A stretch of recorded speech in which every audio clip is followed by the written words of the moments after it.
Welcome to the InnovaBuzz podcast, where we share all kinds of tips, advice, and interview guests on all things innovation and leadership in modern marketing. Each episode is a conversation with inspiring people who make wonderful contributions to our knowledge in these areas and spark curiosity and ideas to pursue. Join me, Jürgen Strauss from InnovaBuzz, and let's get into today's masterclass on this InnovaBuzz podcast.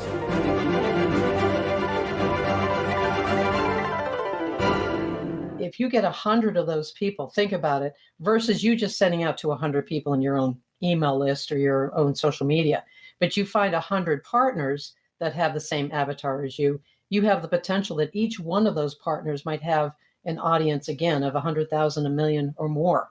So you connect with them, send out a connection request or send out an email where you're, pitching or, again, just trying to connect, not trying to pitch right out of the gate. But you're starting a relationship with this Dream 100. And once you do, and they see what you're doing, again, your reach could be 1,000-fold.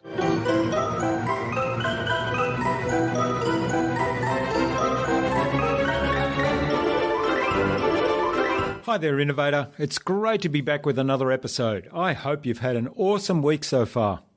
I trust also that you enjoyed my recent conversations with Andrew van der Beek of Illuminate and with Steve Sims, the author of Bluefishing.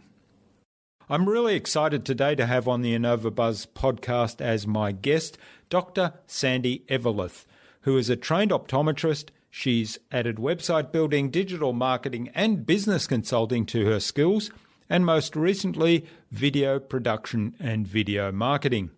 Sandi and I connected many years ago through several communities that we were both on, and it's high time I brought her on the show. She's a master connector, knowing how to make all the right connections, and shares both her strategy and all the human aspects that are so important for a general relationship to build.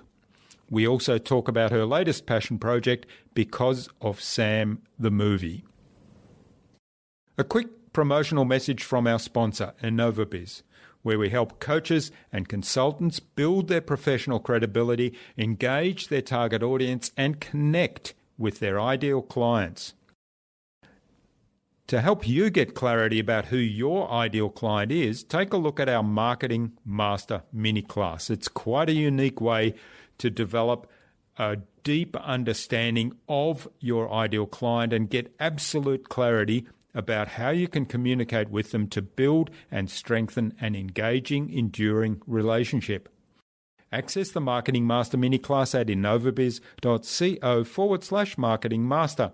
It is completely free and you can even access it without giving away your email.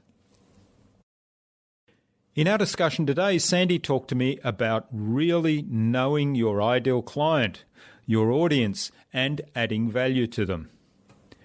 She explained about making all the right connections and for the right reason. And she described how she builds her network and how we can also build our network and build relationships in an authentic way. Without further ado, then, let's fly into the hive and get the buzz from Dr. Sandi Eveleth.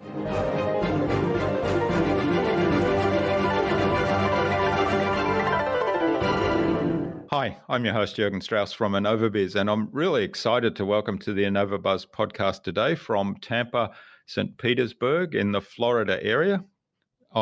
That's in the USA, of course, for those that may not know. And our guest is Dr. Sandi Eveleth, who's an optometrist, a digital marketer, an eye care practice consultant. She's also a podcaster, a filmmaker, and a master connector. So welcome to the podcast, Sandi. It's a great privilege to have you as my guest. Well, thank you very much. It's a privilege to be on here, Jürgen. I really appreciate it.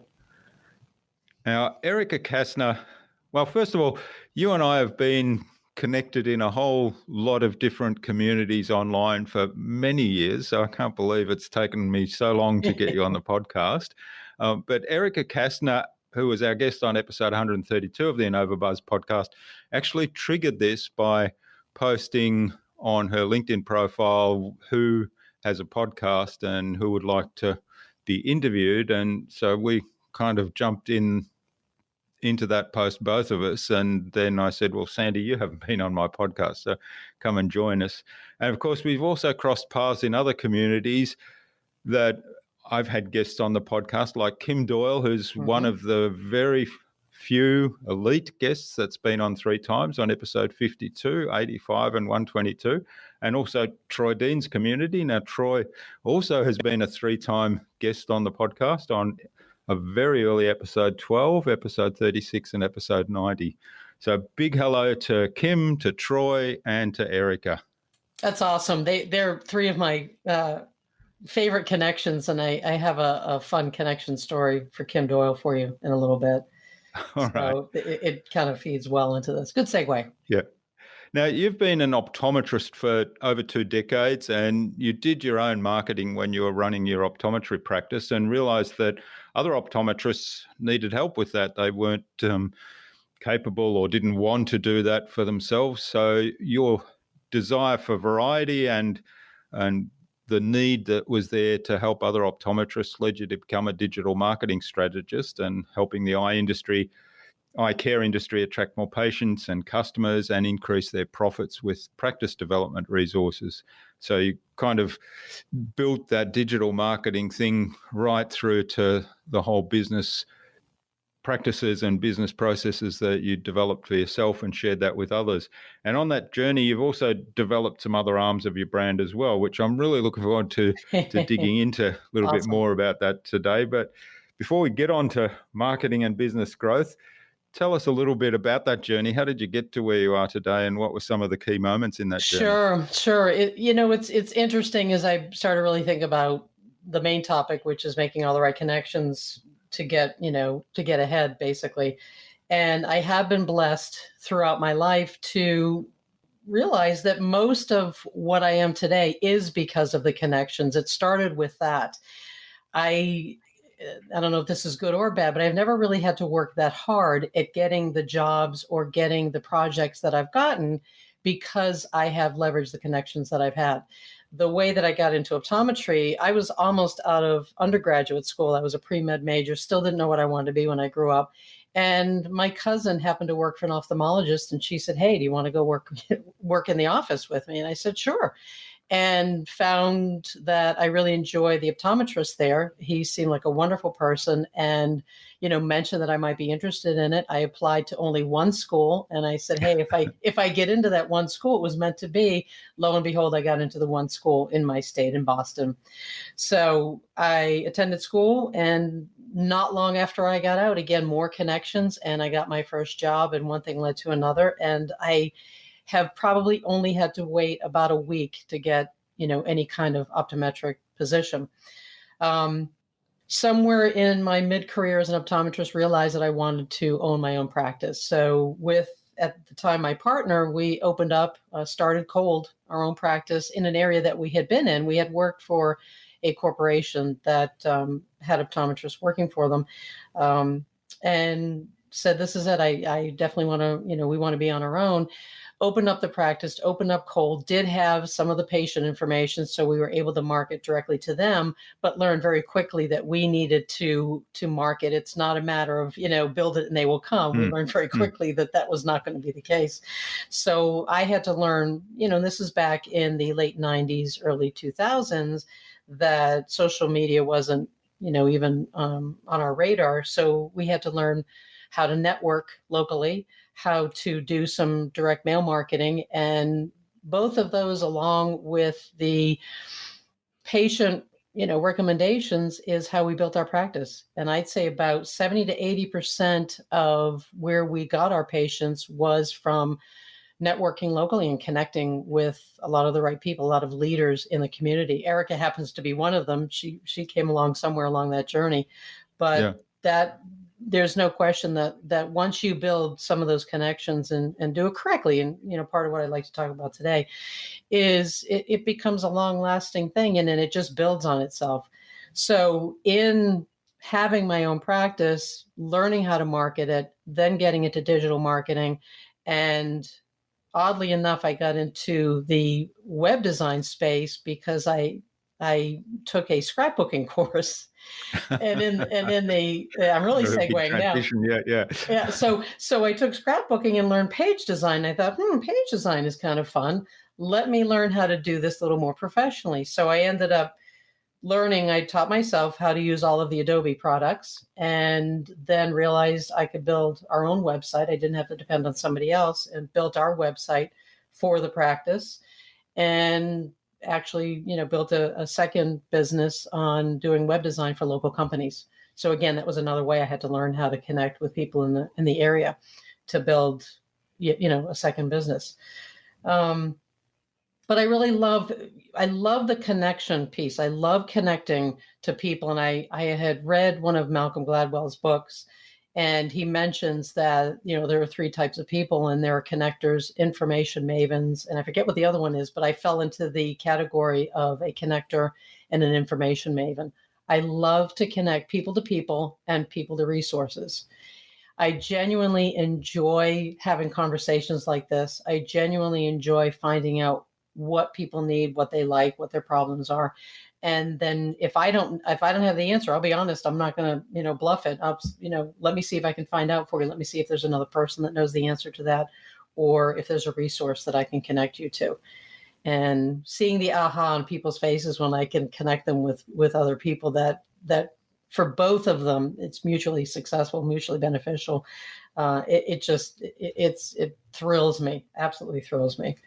So that's kind of how I ended up here, and owning my own practice, being an optometrist, having a digital marketing company, all of a sudden having all of these skills that look like, how the heck did they all come together?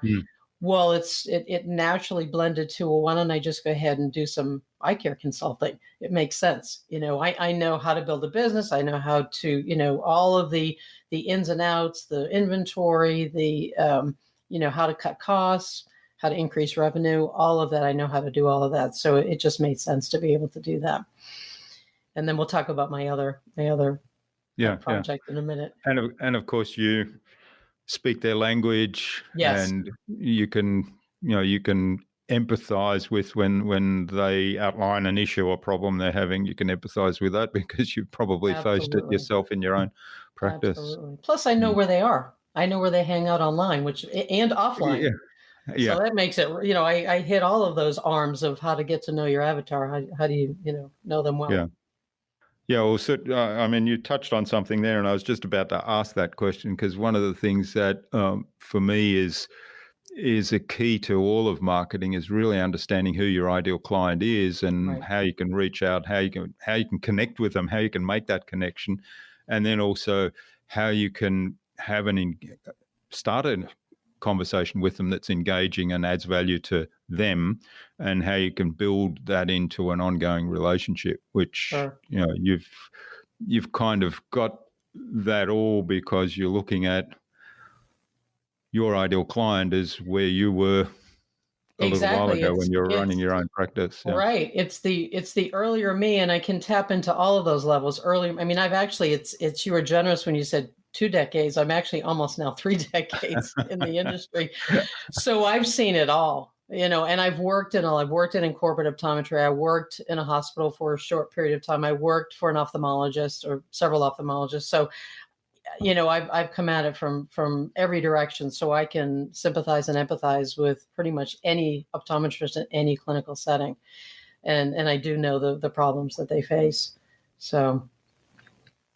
All right. Well, so one of your taglines is making all the right connections. Yes. And you mentioned that when you first started the practice, you started attending networking events and getting out into the places where your potential clients were. How did you have a strategy for doing that? How did you kind of approach that? Absolutely. And it's the strategy that I recommend for clients and when I get on and doing content work. The first thing is to, again, and we just mentioned this, is to really know your avatar, really know, and for, my avatar as a consultant are the optometrist, so that's easy. As an optometrist, knowing your avatar is, most optometrists are going to think, well, of course I'll use my previous location, Fort Myers, Florida. I'm just going to market to everybody in Fort Myers. And as we all know, if you market to everyone, you market to no one. So I had to think pretty quickly, well, how are we positioning ourselves in our market? Because there are plenty of optometrists and plenty of ophthalmologists, both in private and corporate locations.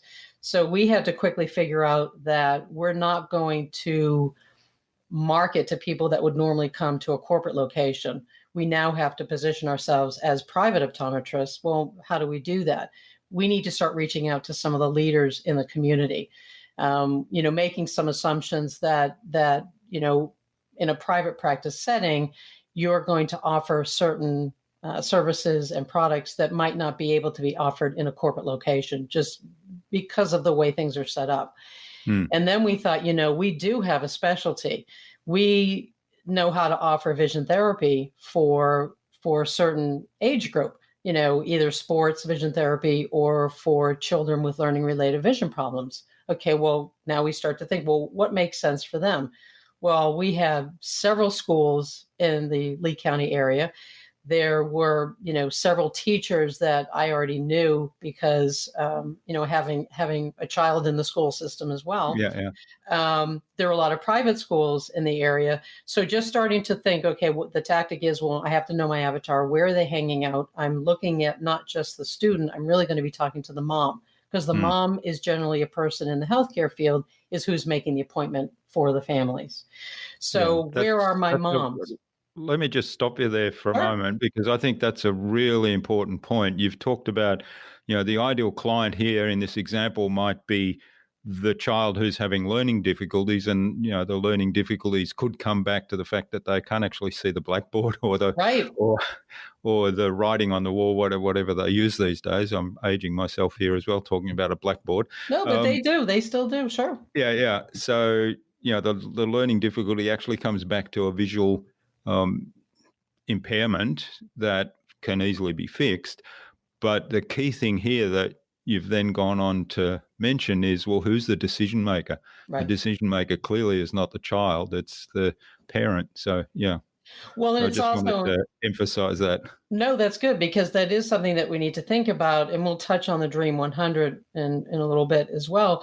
We also need to think about, well, who else, in essence, touches or is in contact with that ideal client, the child and the mom. Well, it's other parents, but it's teachers, and it's the school system, and it's the principals.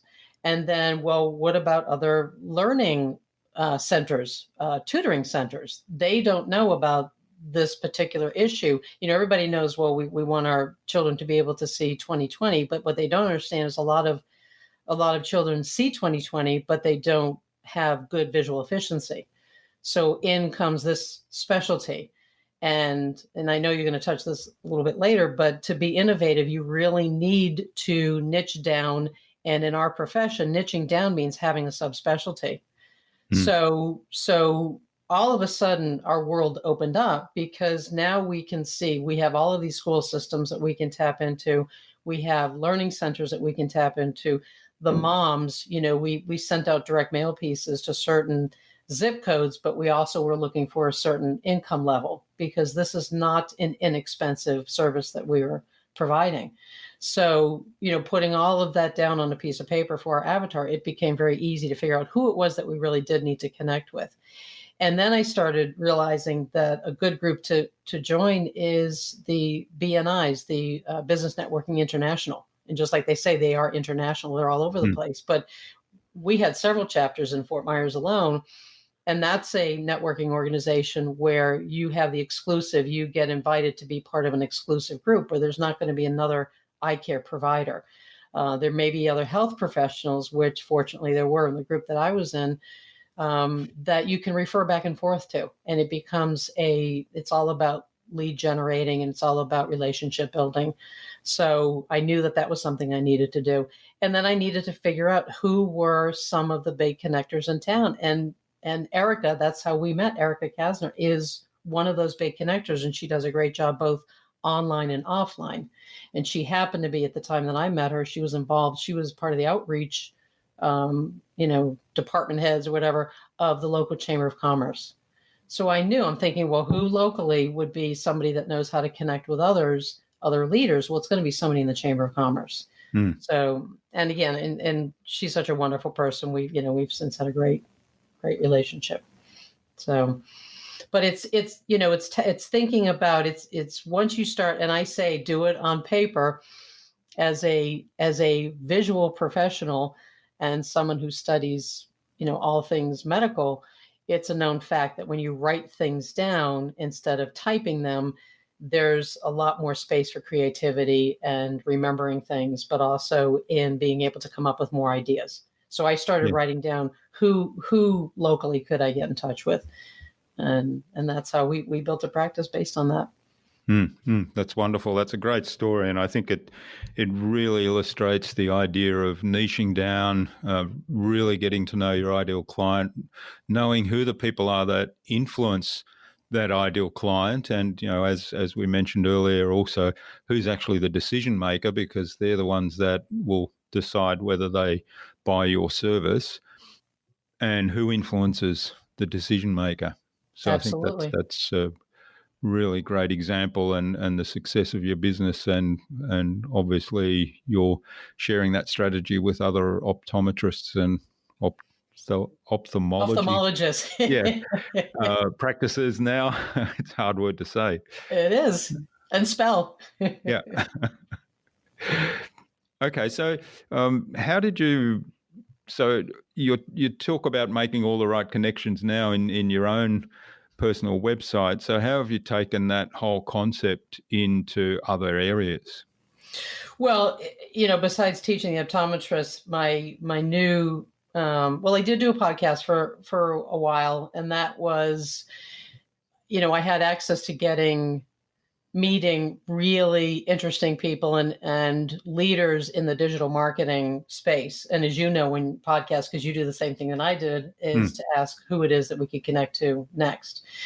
But I'll tell you, kind of before that, when I decided I wanted to become a digital marketer, I knew that in order to have credibility, I would need to connect with, whether it was on LinkedIn or Facebook or, any of the major social media platforms.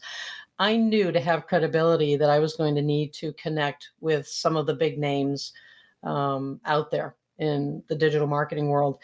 And kind of a fun story, when I went to social media marketing world, I think it was in 2015, I had gone with a friend who had some connections. And fortunately, that led me to meeting some of the rock stars that were at Social Media Marketing World. In fact, I got to go to a private party that all of the speakers went to. So I was able to meet, I'd already met some of these folks online, but I was able to sit around and brainstorm and have just a wonderful time with the likes of Kim Garst, Melanie Dodaro, Heidi Garland. I'm trying to think of some others. And I met Gideon Shalwick there separately at another party. And he is the founder of Splashio. And Splashio is the company that does the captioning. I don't know if you've been able to see some of it as you're sort of flipping through the LinkedIn and Facebook feed. You'll see it's the one that has that captioning. I think John Lee Dumas uses his captioning as well. And being able to connect with some of these leaders when I want to now start connecting with even more leaders in the industry, they come onto my LinkedIn profile and say, "Oh, well, look, she's she's connected to this one and this one and this one." And the more they dig down, the more they realize that yes, she's credible. I see who she's connected to, so I trust what she's saying in the digital marketing world out there. I think it started with Kim Doyle. The fun story for her, just to kind of sidetrack here, is I was looking when I was doing WordPress. I had looked up the word WP Chick because I thought that would be a wonderful domain name to buy. Yeah, and lo and behold, I still can't believe how she got that. Oh, I know. And I thought, darn, somebody already has it. So I look up and I see Kim Doyle, and I started looking at right away. I started digging in, seeing that she had this wonderful website. Well, I reached out to her on Twitter. It wasn't even through email. I reached out on Twitter, and within probably an hour, she reached right back out. And we started a conversation, a dialogue, and then took it off to email and then finally offline. And she and I are now great friends. We finally met up at another great event last year. And it's just, she even said that, watching how you connect with people online. Here's Kim Doyle, the WP chick at the time, patting me on the back saying, hey, I really love to see how you connect online. And I'm going to follow your pattern and how you're doing things. And she came back and told me months later that having done that, she actually secured a really nice, I think it was an affiliate sale or something that was really pretty special. I was really excited to hear her tell me that. So it's, when I see, a lot of people don't see this thread or these connections. When I see digital marketers out there, I start thinking about Kim's content planner, and I will mention that because I know that a lot of people don't know about it, or if they know about it, but they want to hear more about it. And then the same thing with Gideon's product. I see, there's so many people that could benefit from it because they're in this space. I connect them and they love it. So what I get from that is not only the credibility, but I also, every now and then I'll get some perks from it, or they'll refer me clients. I see what you're doing. I want you to help my clients do what you're doing as far as the connecting goes. The last thing that, the fun thing is, I became the associate producer and film editor, again, having learned how to do some of the Adobe products, for a movie called Because of Sam. And the main producer is from Tampa. I'm now living in Tampa, and she's lived here her entire life and has a ton of connections. So leveraging those connections to be able to, come up with a story, create the story. She learned about it years ago and was just blown away by this amazing story about a young man with Down syndrome. And she has several connections in town to the point where we actually had the current mayor of Tampa, create a video for us, an introduction to the movie, as we brought it to one of our local theaters and sold out the show, and we had a standing ovation for the movie. So again, being able to connect to local leaders and have them get involved in a project that we thought was just going to be, hey, this is a nice, sweet project that's really turning into something, and something that we're hoping to bring to the world. Okay. Well, I was going to come back to the movie Because of Sam a little bit later. I just want to jump in again on the connection piece, and I guess I'll add something to your story about Kim.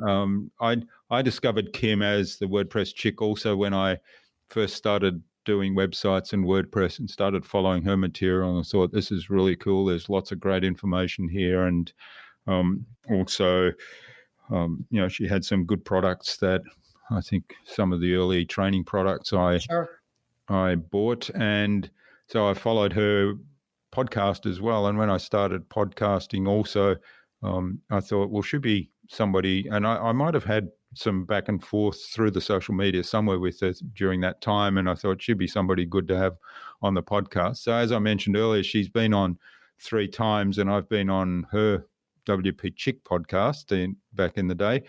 And last year I visited my son who lives in San Francisco. Now, Kim lives in the Bay Area, and I reached out to her and I said, wouldn't it be cool if we could just meet up? I mean, I'm on vacation, but hey, it's fun.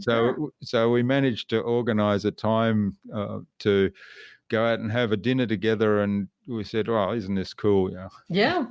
It is. It's a really neat thing. And I get very excited about that, is when we connect online and then you finally get to meet the person in person. It's amazing. Yeah. And that was a completely social setting. So it wasn't even, we both attended an event for our businesses and then crossed paths there. It was completely social. But, the fact that you've built some sort of relationship online across the ocean to the point where you can reach out to somebody and say, let's go and have a dinner and have a chat. Yeah, it was great. Absolutely. No, I that's my favorite part of all of it. Yes. Now, one of the things that struck me in the story, or the approach you've described to building those relationships and making the connections and being very strategic about it is underpinning all of that. There's still a real care for people. And, Yes. I'm in the digital marketing space. One of the things that frustrates me is that people kind of abdicate to the automated tools that we have and Right. forget that there's actually people at the other end of the interaction, and you should be treating them as people. Sure. What I like about your approach, whilst it's very strategic and there's structure to it, your focus very much is how can I help people? So Right. you're giving referrals to other people because that's the best way you think that they can be served right now. And by doing that, of course, you also bring business to that other person you've referred them to. Right. And I don't, and it has to be without that expectation. It can't be, oh, well, karma, if you do something for them, they're automatically going to do something for you. And that's not why I do it. I do it because I absolutely love to help people. And, and I'll give, if you want, because I actually created a little bit of a strategic plan. If you want, I'll actually kind of take you down a quick road of how I do things, how I do That'd be connect wonderful. with people, and if I, besides Kim's example, just come up with it. But if, the bottom line is you teach this all the time, and this is what one of your main pieces are. You do definitely, we go back to, you have to know your ideal customer, because you're going to have to research them. You're going to have to know what it is that, pains them, what their problems are, or what even excites them. I know that I read something recently that, we used to think that the most effective way to help somebody is to, solve their pain.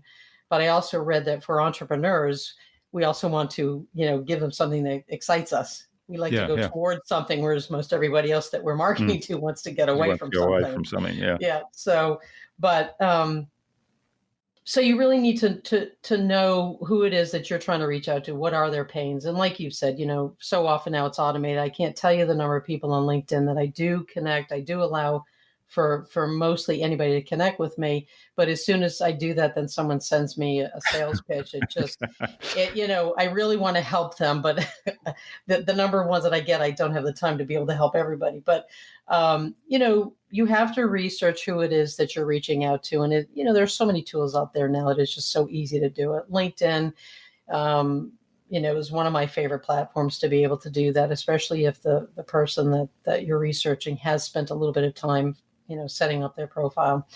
But once you've researched them and you've kind of figured some things out, and don't be afraid to, when you do reach out to do an initial connection, make it genuine. Is there something about that person that it's not self-serving, that you can let them know that you'd like to connect with them because of ABC, and whatever it is, something in their profile that makes it make sense that they would want to connect. Yeah. Most people I have a golden rule with LinkedIn, so I don't connect to everybody. I have a golden rule. If somebody sends me a request that says I'd like to connect on LinkedIn, that's basically the LinkedIn default request. Right. I will pretty much ignore it unless I see it's somebody that I might know, or and I know that they've just taken the shortcut, or it's somebody that I think is important. So I'm a little bit selfish in that way. But if somebody takes the time to send me a message that says, I see we're both in this group, for example, that's one I've had, or they might send me one, I listened to your podcast episode with Sandi Eveleth, and that some people will actually then make a comment as to what they liked about the episode or something. Well, then I'll connect with that person, doesn't matter who it is, because they've taken the time to take an interest in me as a person. Exactly. And you're lucky that you even get the canned version, because oftentimes I'm getting connection requests and they hit the connect button. So, I agree with that. And Melanie will tell you that too in her LinkedIn books, that, try not to connect with anyone other than those that do send a genuine request, a comment, go that extra mile to click on, send a personalized note. And I absolutely recommend that you do that. And it's even more special if you've done a little research, like you said, and give them a little bit of something. The next thing that you want to do is, when you are reaching out, when you do want to follow up, because you don't want to, after they connect, Don't just leave it hanging there. Send them a little note. Thank you so much for connecting, and ask them if there's anything that you can do to offer value for them. And nowadays, value isn't just a link. Value is you've got to come up with something that, is a little extra special. I know in the marketing space with trying to sell people something, it's now you have to 10x it. The perceived value of what you're offering has to be 10 times, what it might be that they're exchanging. And in this case, it's an exchange of time. So, you want to really make sure that if you're communicating with somebody, that you are offering sincere value that hopefully is perceived more than just one time. Be yourself, be honest, be genuine. Don't be afraid to be vulnerable. All of those things. We now know that's the way to be online is to, just be yourself. That's why people want to connect with you. And if they don't want to connect with you, it just wasn't meant to be. And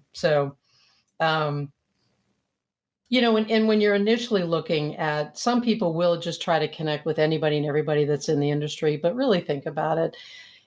If you're trying to connect with someone that may be what we call a Dream 100, that may be someone you want to partner with because they have as their avatar the same as your avatar.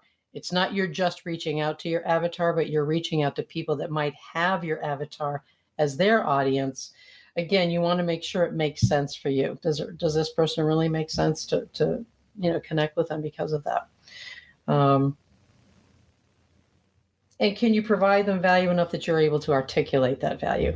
Again, it's that whole thing of just sending out just a generic. Yeah, that's right. Request. And it is important to consider that, what value, what's in it for them if they connect with you, and what That's can you exactly bring? it.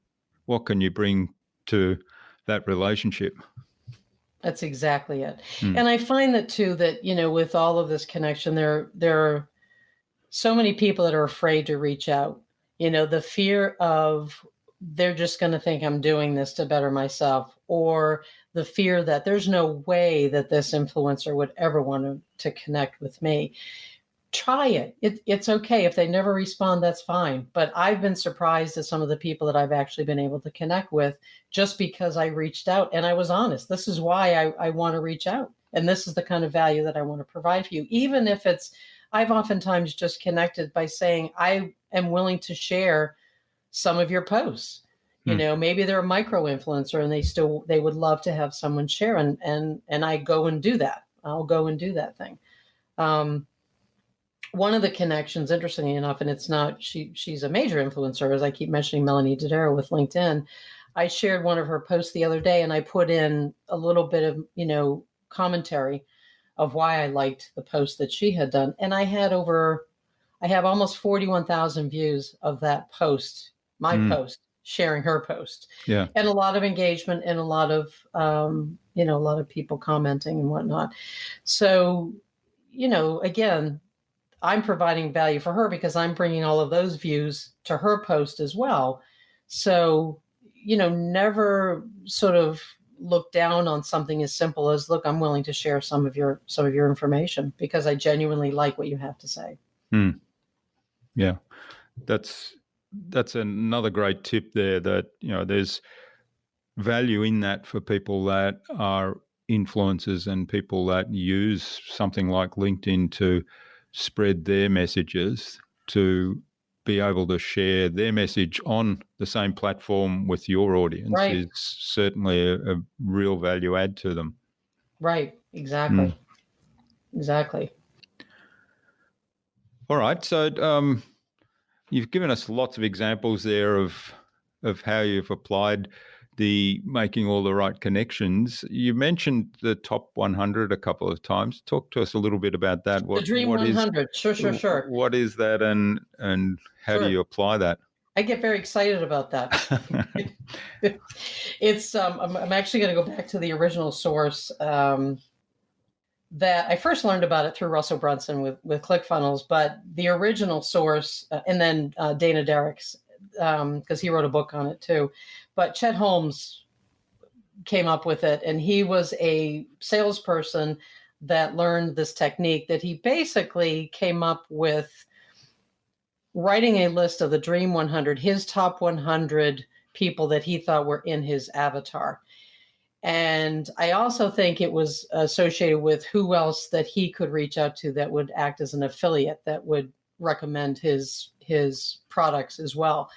So to take it over to anybody in today's time, and again, I think the way that Russell and Dana mention it is to take that top 100 list and actually split it 4 ways. So think of the top 100 people that you would connect with that either would be your direct avatar, or to reach a much larger base to find out who you could partner with that has your exact avatar. So again, for me, as I'm looking as this movie that we're trying to now, we're in the distribution phase where we want to get big sponsors and big corporate entities to have us come in and speak about the movie, is to look at, well, what organizations are out there, what corporations are out there that are interested in inclusion and diversity, and also who their audience might be. Who's a big company that might have an audience, or an organization that has to do with Down syndrome that might have a big audience, that if we, get them on board with how this movie would impact them and also their own audience, they could just send out an email and they may reach 100,000 people. Whereas if I was trying to reach their customer base, I might get maybe 10 of those people. But if you partner with someone that has the same avatar as you, but they're not your competition, you're going to 10-fold, 100-fold, or 1,000-fold your reach. And of course, if if they agree with you, you know what, this is a great, this makes sense for our organization. You're going to make sure that you're providing value for them so that when they do send it out to their audience, they want more. What else can you tell us? What else do you have?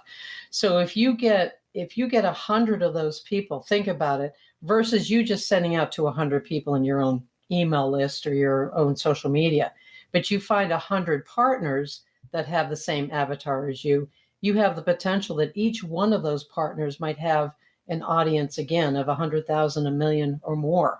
So you connect with them, send out a connection request or send out an email where you're, pitching, or, again, just trying to connect, not trying to pitch right out of the gate. Yeah. But you're starting a relationship with this Dream 100.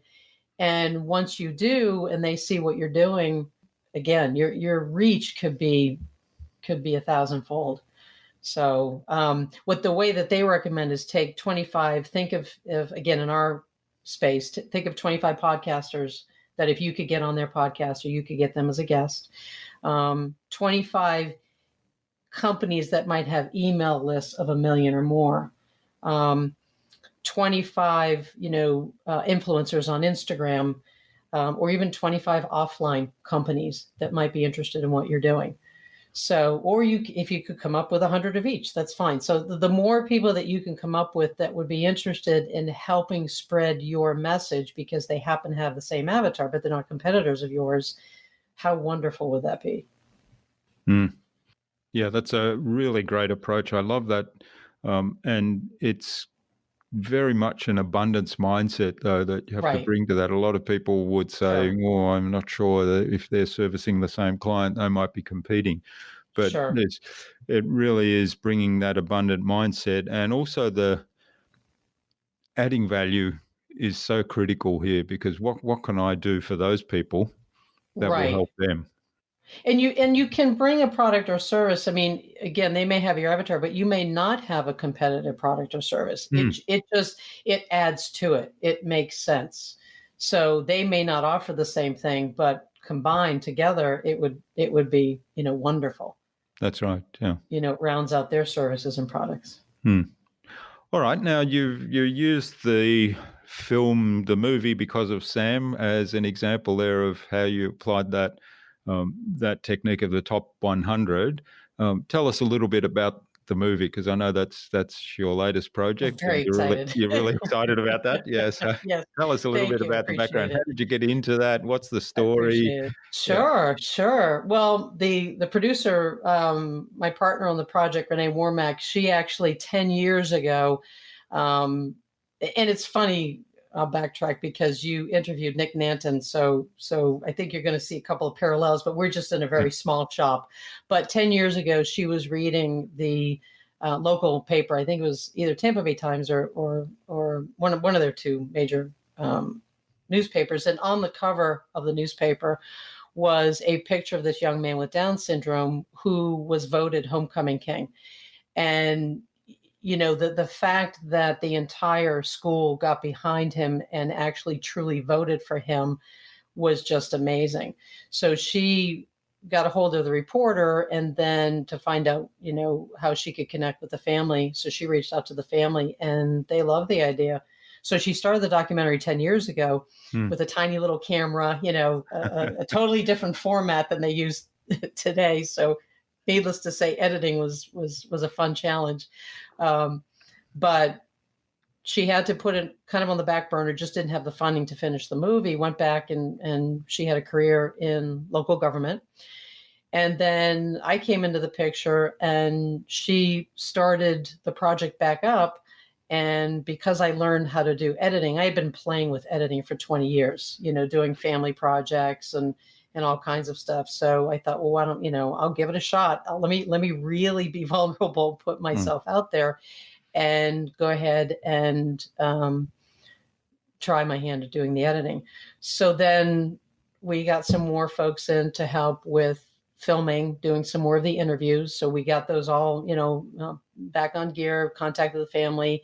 And we found out that Sam was working in the area, the star of the show, Sam, and he's working at a local PDQ. So Renee realized that wouldn't it be great to get in touch with PDQ and see if they would get on board in at least lending their name or lending an interview so that we could leverage the quality of the movie because they are now on board. Well, they were all for it. We have the COO, we have the CEO, and we have the VP of marketing who were interviewed in the movie because Sam works there and they absolutely adore him. So they helped us with doing some launch parties, and they helped with providing some of their wonderful chicken nuggets, chicken tenders at the events. And we put on an event at a local theater, the Tampa Theater, which is a beautiful one of the most beloved old theaters in the country. And Renee had a dream to sell it out, and sure enough, they consider a technical sold out show. She had proclaimed that the year before. And so we did. We sold it out. Standing ovation. I'm up in the projection booth, biting my fingernails, hoping people laugh when they're supposed to and cry when they're supposed to. And they did, to resounding laughter and a standing ovation that went on for a few minutes. And we were just absolutely amazed. So, getting the movie going, it had to be about making the right connections. Getting publicity. Renee worked in government for 20 years, so we got all of the current, or most of the current, Board of County Commissioners to write letters of recommendation. So we have that. We have a ton of stuff on the site, but we have that. We have a WWE superstar, Thaddeus Bullard, who's known as Titus O'Neil in the WWE space. He's in the movie. And, again, just making these connections because someone at PDQ knew him. So, and then someone else who happened to do the movie score, there was a connection there. So all of a sudden, all of these, these threads of connections start falling into place. And we got the movie made. We've been showing it at local theaters. We've been, we're trying to now get out into corporations. We're starting in Tampa, then Florida, and then the country. And then we want to go international with basically building a curriculum, which we're doing right now, and getting corporations who want something more exciting than the typical inclusion and diversity discussion. Have them watch the movie and then have sort of a lunch and learn conversation around the curriculum. So lots of exciting stuff. We even have a limited license for the Pretenders song at the beginning of the movie. So that was, let me tell you, getting that was really exciting. It's impressive. Yeah. Yeah. And, even being able to do that. And then we have a local composer who scored the entire movie. And it's just, it brought it up a complete notch. And we're just so excited for that. And we have a song at the end of the movie that we have very, very high aspirations for that I'll keep you posted, because Okay. it's not happening yet, but we're making those connections to make it happen. It's Yeah. really exciting. So, but Yeah. yeah, Well, that's where we're at. And I'm, I'm doing the other stuff on the side. I'm working 2 days a week as an optometrist. I'm doing eye care consulting. But the bulk of our time is spent in now trying to, get the film into corporations, nonprofit organizations, local theaters, et cetera. So it's exciting. yeah. All right. Well, certainly, there's lots of opportunities that have opened up for you as a result of Yes. making all the right connections. So it Yes. really is very powerful. Yes. Thank you. I Yeah. appreciate it. So thanks so much for this. I could go on talking for ages about some of the other things that I know. I know there's lots of other stuff you've done and you're still doing, but I think it's a good time to move on to the Buzz, which is our Sure. innovation round.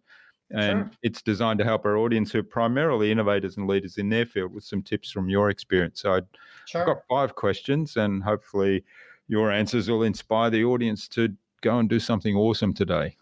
Absolutely. My pleasure. I'm ready for it. So what is the number one thing you think anyone needs to do to be more innovative? Well, I would be very remiss if I didn't say you've got to make all the right connections. Don't be afraid to get out there and connect with people. Yeah, and I think you've demonstrated today in our conversation how that can lead to some amazing things. Absolutely. And what's the best thing you've done to develop new ideas? It's going to sound like I'm repeating myself, but really surround myself with people who are creative, dreamers. We all know as entrepreneurs, we can get a lot of pushback from people that don't understand the entrepreneurial world. So I've made sure that both online and offline, that I surround myself with people that understand, the road of an entrepreneur, and, what our passions are, and how we need to keep being creative. Yeah, great advice. And you're right. And I was having a conversation yesterday with Steve Sims, so that will probably be the last episode we publish before this one, if somebody's listening in right now. The one of the things we talked about there was how often you're told no. And not just as an entrepreneur, it basically starts as a child at some point, from probably about 3 or 4 years old. Sure. The liberties that you probably had in those early years are suddenly restricted, and people keep saying no.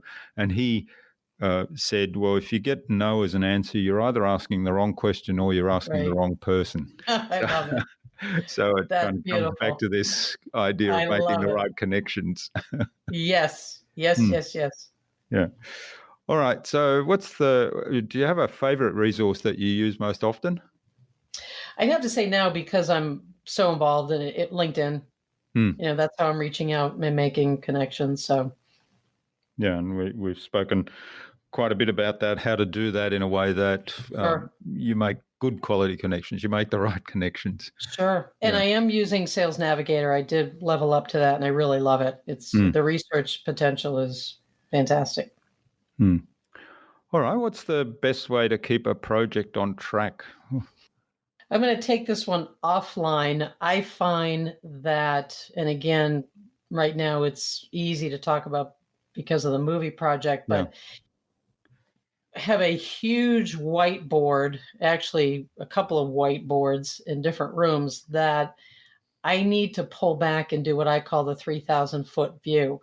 Step back, and whether it's the yearly goals, the monthly goals, or the weekly goals, is to just kind of look and see where we're at with the project. What have we accomplished? What haven't we? What needs to get accomplished? And then you can pull that down. And I actually put pen to paper. I use a bullet journal for all of my, keeping on track, calendar, tasks, etc. And of course, I use Kim Doyle's content planner. But just seeing that 3,000-foot view and then bringing it down into your daily task is a way to do. And there's actually another coaching program that Renee is launching soon. And one of the things that we do is, one of the major tips is, we'll take every day 7 things that we must do in that day that has something to do with moving our project forward. And it can be something very simple, but it will, if you keep doing that every day, it actually, it's that whole you overestimate what you can do in a day and underestimate what you can do in a year or 10 years or whatever it is. And doing that little task has shown us that that's very true. Yeah. Well, I love that whole approach, and keeping visible the long-term goals and keeping the outcome and having that 3,000-foot view, but breaking it down so that you've got the little tasks. And I love the idea.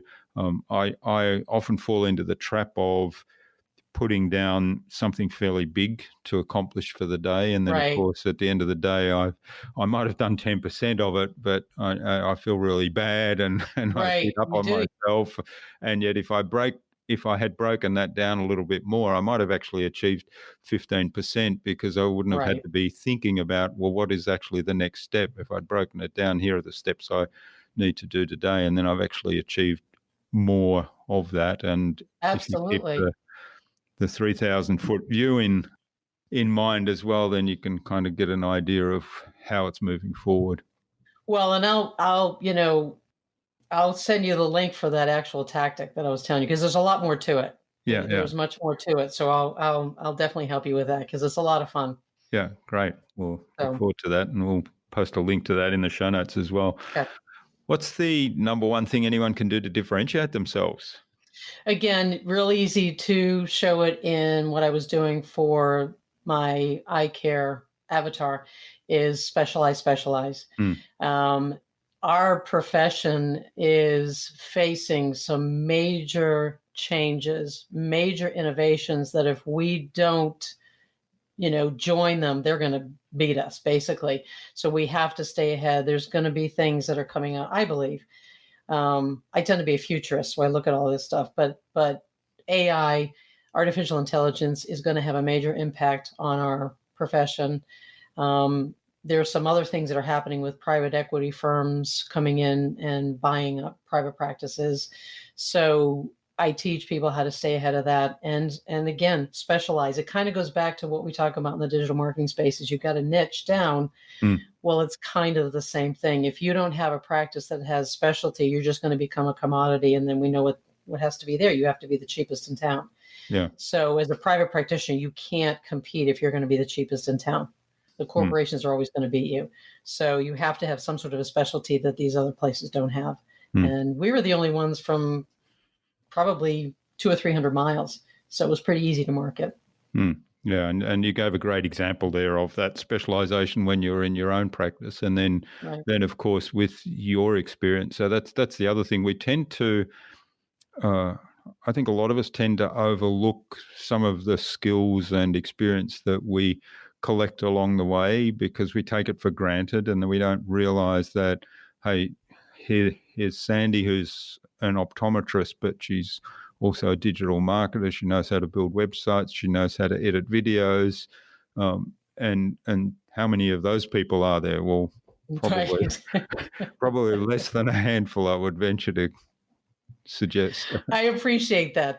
That's something that I hear from my partner and from other people. And I think, well, everybody knows how to do this. Doesn't everybody know?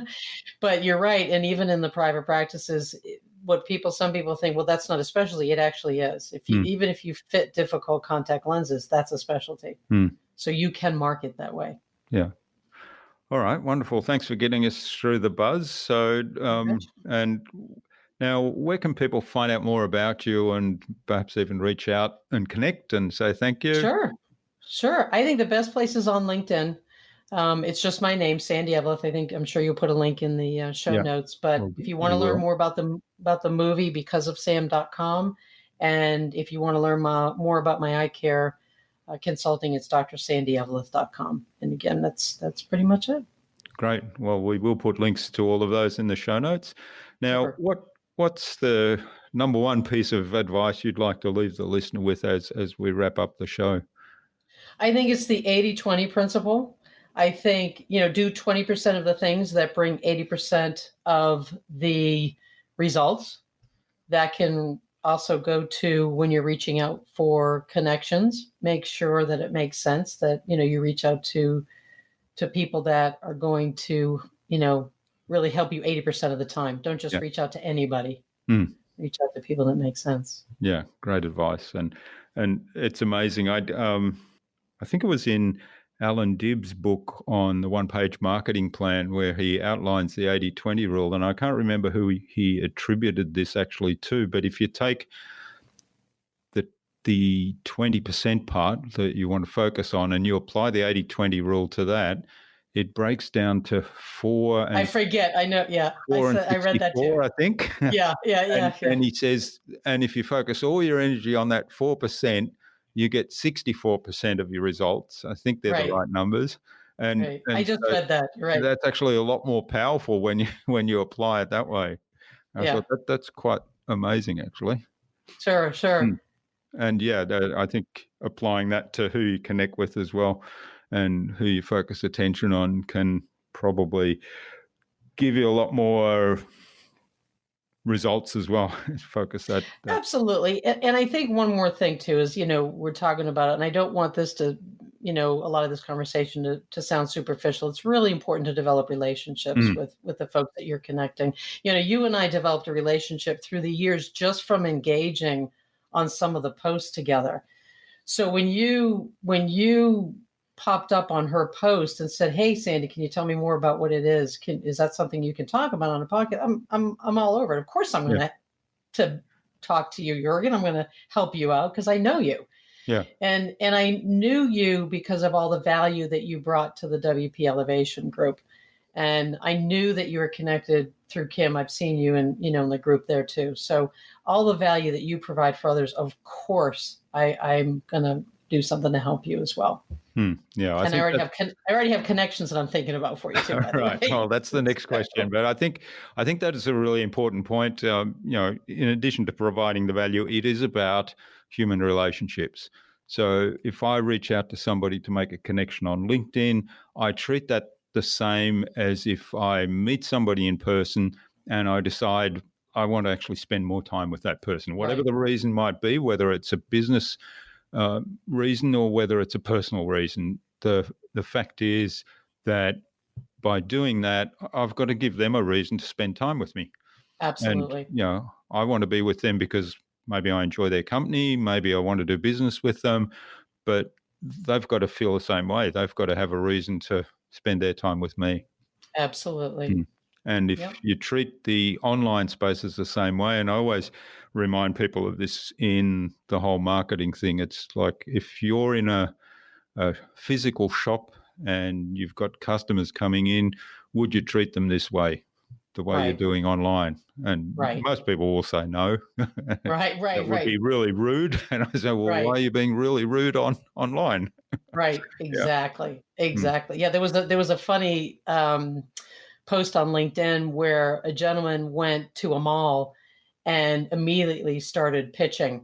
So to kind of make fun of how these people come behind and start pitching you right away. And the people are looking at him with the funniest expressions. And he's like, well, do you want to buy this from me? And they're all looking at him and some of them walk away, give him a dirty look and whatever. But how easy it is that people think that that's okay online. It's amazing. Yeah. Amazing. All right. So finally then, here's the question. Who would you like me to chat with on a future InnovaBuzz podcast and why? Well, definitely. I actually have two for you. Definitely Melanie Dodaro, because she, I think, is hands down the expert on LinkedIn. She would help you learn better how to actually reach out through LinkedIn and how to do it appropriately. She also teaches how to set up a profile so that it rocks. I mean, really is customer centric. It's not me, it's what's in it for you kind of thing. And she knows how to do that really well. And then Ted Rubin, who is all about, he calls it, instead of B2B or B2C, it's P2P, people to people. He dives into what it really means to have relationships with people online, how to be a real person, how to be a real human, and develop these relationships, and as you and I have touched on today. Yeah. Well, that's great. It sounds like they'd be really good fits for that whole topic of being human and marketing in a human way and making those connections in a human way. Absolutely. Great. Well, thanks for those recommendations. We might get an introduction from you and reach out to them. So thanks so much, Sandi, for sharing your time. I'm glad we finally made this happen and sharing your time and insights with us today. It's been fabulous. I've learned a lot about your whole strategy, and I think the idea of you can be very strategic about making connections. You can be very strategic about your whole approach to that, and at the same time, you can be a human being and you can build relationships in a way that it's human to human, and it adds value to both parties. And I think there's, that's a very strong message that's come through for me today. So thanks for making that really clear. And I wish you all the best for the future. I look forward to hearing more about Sam the movie. Well, is that the right title? Because of Sam, that's because okay. Of Sam the movie. Yeah, that's it. Oh, yeah, Because of Sam the movie, Because of Sam. Yeah. Yes, thank you. I appreciate it. Yeah. I have to see if I can get a hold of the movie and or get an opportunity to watch that. So all the best for that, and let's continue to keep in touch. You betcha. Absolutely.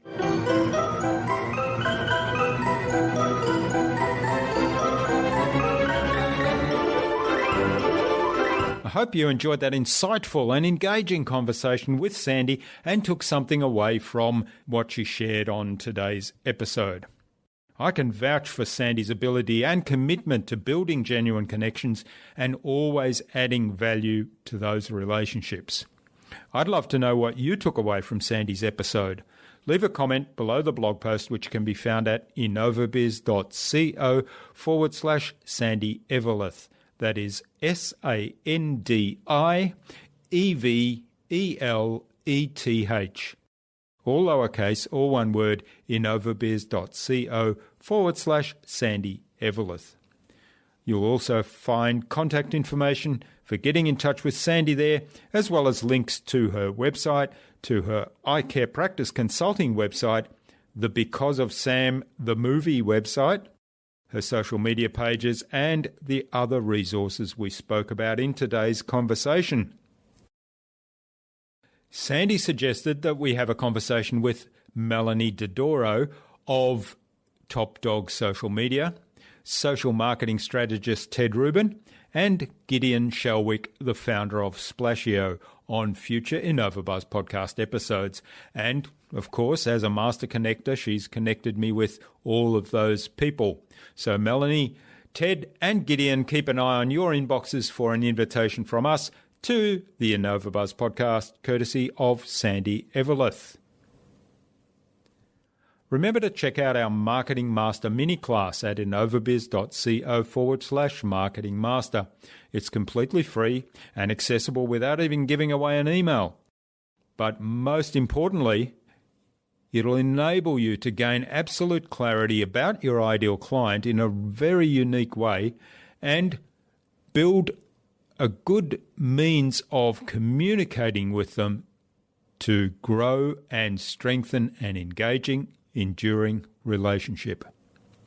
If you'd like our help to go even deeper into marketing mastery, or if you'd like our help to set up your very own podcast or produce that podcast, then send me an email to jurgen@innovabiz.co and we'll set up a quick call just to have a conversation and find out if we're a good fit for one another. Tune in again next week to the InnovaBuzz podcast. We've got more fantastic guests lined up, including Nadine McGrath of Creative Content Co. and Elsie Flenard of Enterprise Now. Stay connected with us by subscribing to the InnovaBuzz podcast at innovabuzz.com/subscribe. innovabuzz.com/subscribe. Make sure you never miss another episode. It would also mean a lot to me if you leave us a review, because what you think matters. I'd love to hear your thoughts, your ideas, your suggestions, or questions you have, so go ahead and share them in the comments below the blog post for this episode. Until next time, I'm Jurgen Strauss from InnovaBiz. Remember, be awesome and keep innovating.